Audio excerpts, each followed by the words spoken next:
Effectivement, alors on voit qu'il y a cette rupture maintenant au sein des jeunes parce que le modèle qu'on a toujours connu, c'était d'aller à l'école, d'avoir son diplôme et d'aller chercher du travail. Mais de plus en plus, on retrouve des jeunes qui ont un parcours atypique, qui ont un mindset qui a changé, qui ne veulent plus se retrouver dans les bureaux, mais qui veulent entreprendre, résoudre des problèmes et puis avoir cette liberté de créer, d'innover et puis de participer au développement de l'Afrique. Et donc, bienvenue à l'entrepreneuriat des jeunes également, dont notre très cher est en train de faire la promotion. Et je trouve que c'est une très bonne idée qui vient en son heure dans ce contexte où on pense que quand on est trop jeune, on ne doit pas entreprendre.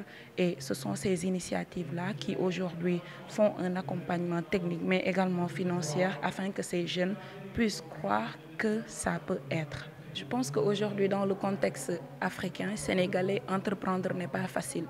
Et je pense que c'est dans tous les contextes. Quand on parle d'entrepreneuriat, on parle de difficultés. Mais à côté, il y a la résilience. Et donc aujourd'hui, à tous ces jeunes qui vont aller dans ces programmes pour entreprendre, dites-vous que ça ne sera pas facile, mais que vous pouvez y arriver. Ibnou l'a fait, d'autres l'ont fait, et je pense que vous pouvez également le faire. Effectivement, c'est pour promouvoir Anjisha.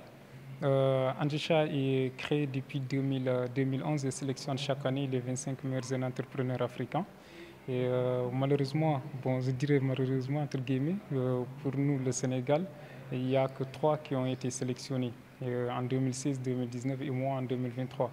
Et quand je suis parti en Afrique du Sud, je voyais qu'il y a d'autres nations qui ont eu plus de 25 sélectionnés depuis 2011.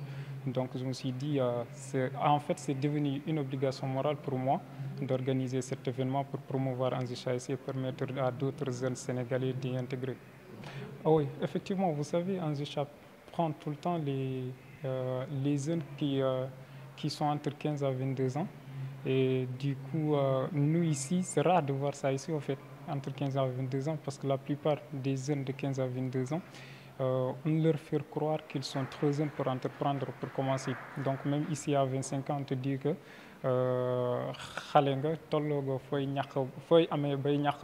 en réalité, bon voilà, nous on ne croit pas à cela.